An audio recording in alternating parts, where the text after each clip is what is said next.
கிளிநொச்சி மாவட்ட செயலக திறன் விருத்தி மண்டபத்தில் வடமாகாணத்தில் வாகன போக்குவரத்து அபராதங்களை செலுத்தும் திட்டம் ஆரம்பித்து வைக்கப்பட்டது. பொதுமக்கள் பாதுகாப்பு மற்றும் பாராளுமன்ற விவகாரங்கள் அமைச்சர் ஆனந்த் விஜயபால தலைமையில் நடைபெற்ற இந்த நிகழ்வில் கடற்றொழில் அமைச்சர் ராமலிங்கம் சந்திரசேகர், வடமாகாணத்திற்கு பொறுப்பான சிரேஷ்ட பிரதி போலீஸ் மா அதிபர் திலக், CA தனபால உள்ளிட்ட பலரும் கலந்து கொண்டனர்.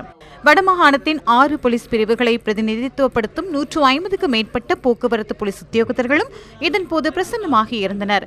அதற்கமைய கௌபி திட்டத்தின் மூலம் போக்குவரத்து அபராதங்களை செலுத்தும் வசதி செயற்படுத்தப்படும் 3வது மாகாணமாக வடமாகாணம் பதிவாகியுள்ளது. இதற்கு முன்னர் தென் மற்றும் மேல் மாகாணங்களில் கௌபி மூலம் போக்குவரத்து அபராதங்களை செலுத்தும் வசதி ஏற்படுத்தி கொடுக்கப்பட்டுள்ளது. දීර්ඝ කාලයක් තිස්සේ මේ දඩමුදල් ගෙවීමේදී රථවාහන දඩ ගෙවීමේදී நீண்ட நாட்களாக வாகனங்களுக்கான அபராதங்களை செலுத்தும் போது பொதுமக்கள் கடுமையாக பாதிக்கப்பட்டனர். பெரும்பாலானோர் யாழ்ப்பாணத்திலிருந்து கொழும்புக்கு வந்தனர். இதனால் பாரிய அளவில் அவர்களின் காலம் வீண் விரயமாக்கப்பட்டது.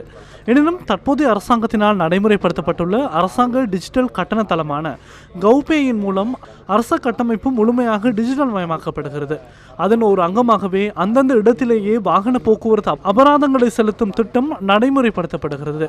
இந்த திட்டத்தை வடமாகாணத்தில் இன்று ஆரம்பித்துள்ளோம். இதனூடாக பொதுமக்களுக்கு நன்மை கிடைக்கும். பொதுமக்களின் நேரமும் காலமும் சேமிக்கப்படும். ජනතාවට විශේෂ වාසි සැලසෙනවා. ඔහුගේ කාලය ඉතිරි වෙනවා.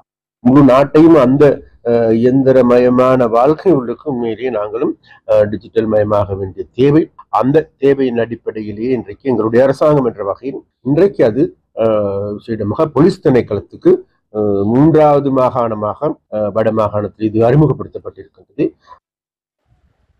இதனையடுத்து பொதுமக்கள் பாதுகாப்பு மற்றும் பாராளுமன்ற விவகாரங்கள் அமைச்சர் ஆனந்த் விஜயபால கிளிநொச்சி பூநகரியில் உள்ள மடத்தடி ஆலயத்திற்கு சென்று வழிபாடுகளில் ஈடுபட்டார்.